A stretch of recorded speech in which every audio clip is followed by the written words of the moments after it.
Hey, do you want to hear a story about the 1770s? Come on! The 1770s was an incredible decade for the new American colonies as it strengthened the motive for a new independent nation. Previously, the area was simply used to supply various cash crops and equipment for the British mother country. As time went on, it was revealed that the colonists of America were not given the same basic liberties of the citizens of Britain.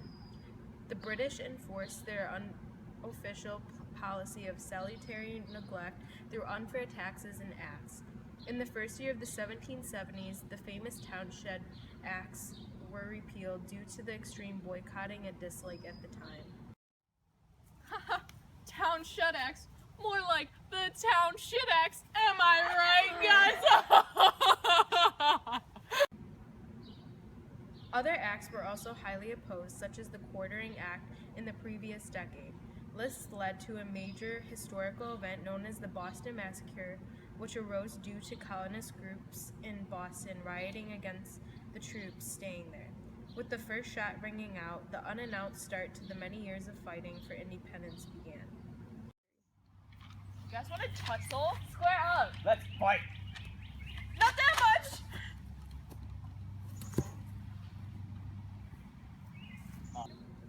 In order to strengthen out the feud between the colonists and the British soldiers, Samuel Adams, along with other independent colonists, formed the Committee of Correspondence to report possible unloyal actions coming from the British that would attack the colonists' liberties.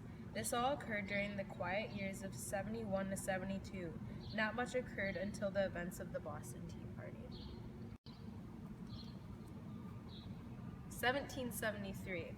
In the year of 1773, the English colonists were constantly conflicted with the British government due to their raids, unnecessary taxations, and overwhelming authority. When the British established the tea tax, the developing country became enraged and proceeded to rebel against their unsettling government. Due to this, the famous actions of the Boston Tea Party occurred, which not only angered the British more, but formed a sense of unity and reason to fight within the colonies. 1774. In the early months of 1774, in response to the Boston Tea Party, the British Parliament passed a series of acts protecting the British colonies located in North America. These 4 acts were created for multiple reasons, one of which was to stop colonial resistance, but just the opposite happened. These acts were called the coercive acts, or the intolerable acts, as the colonists called them. Every time the Parliament passed a new act, the colonists went against it and didn't follow them. The Quebec Act was one of the 4 acts which gave French Canadians religious freedoms and restored civil law for the French. The Intolerable Acts slowly led to the American Revolutionary War. 1775. The invasion of Quebec was the first major action taken by the military in the Revolutionary War. This war lasted from April 1775 to September 1783 and was also called the American War of Independence. 1776. As the American Revolution continued throughout the decade, came The Common Sense, written by Thomas Paine, a pamphlet advocating independence from Great Britain to people within the 13 colonies. You kids want to buy some common sense? This led to the Declaration of Independence. This announced the 13 American colonies regarded themselves as 13 newly independent sovereign states and no longer under British rule, forming a new nation, the United States of America. This led to the future creation of the Articles of Confederation. 1777 to 1779. The Revolution continued into the year of 1777. At this point, the British were ahead with occupying New York and Philadelphia. After this loss, Washington's troops faced the well-known harsh winter at Valley Forge in the year 1777 to 78 in the winter. The hearts of the troops were not only the only things affected at the time. With the feud between the colonists and the British, the colonists could not trade back to the mother country in order to obtain money. This led to a decline in the colony's economy and rise of inflation. This meant that paper money became particularly useless. The main turning point for the war occurred at Saratoga in New York. With their confident minds, troops marched down from Canada in hopes to join other forces. With the power they had, the British troops surrendered. This sparked the first aim of nationalism within the colonies, and due to their success, France was persuaded to join the fight effort and support the Patriots, not only to provide supplies and aid, but to openly ally with them and provide military support. Also, at this time, a new government was forming for the colonists, as new constitutions were written and adopted by the states. These state documents consisted of their own declaration of rights and freedoms. It varied for each state, but the common trend of trial by jury and religious freedom was shown. Also, out of these early constitutions came the three separate branches of government: executive, legislative, and judicial. This set up the later outline for the Constitution of the United States by providing the idea of separation of powers. At the time, the only people allowed to vote on these policies were white males who owned land. This set up the idea that ones with land should hold more power in government than the poor. It also began the start to a never-ending history of white male privilege. Going into the years past 1779, the Revolution continued to greatly affect the new upcoming nation. With the strong indifference to the Articles of Confederation, a new national form of government and independent understanding would arise. The hard struggles the colonists had to endure from the years 1770 to 1779 opened the gateway to a strong and successful nation in years to come. That's all for today, folks. Have a good day.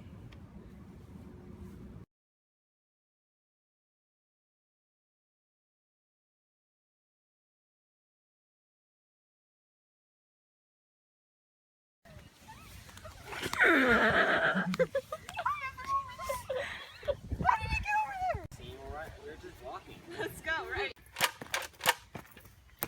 Can't do it now. Oh.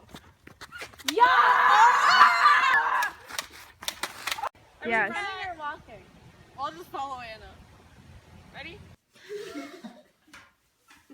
Shuffle and diagonal. Discuss it before I zoom out. So what is the Articles of Confederation even about? Because honestly, I have no clue what they are.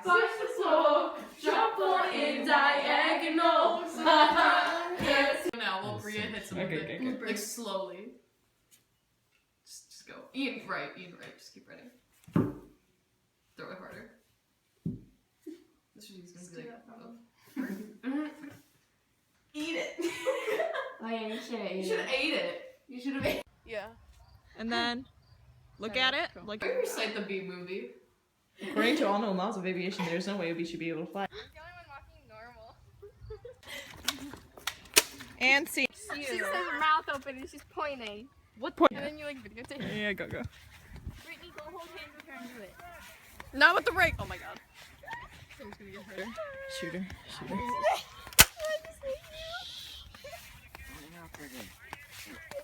Yeah, the louder you are, the more affection we get.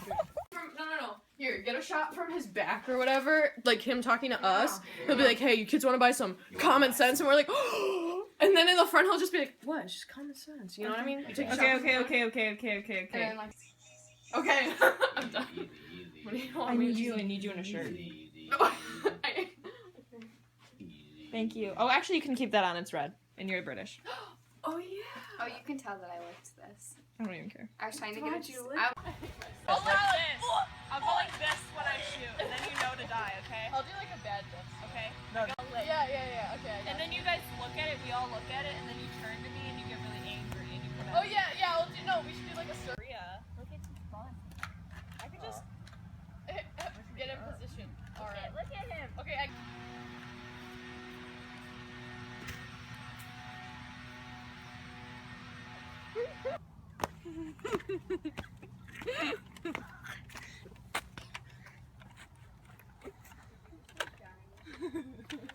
Oh yeah. Lay down. There's my pitchfork next to me. You guys stand there. it. No, it doesn't matter. It'll be funny. You threw it. It'll be funny. It'll be funny. I know what you mean. Alright, let me do it. Oh, you can see my feet.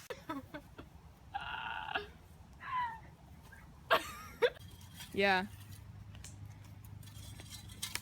Go over there. Go do over here right now. Not you. Not you, sir. Oh no. Go. Go. No, come on. Do it again. Go. Stop. Oh my god. In school soon, forearms won't be allowed in school, and then hands, and then we're gonna be covered, head to toe. Okay,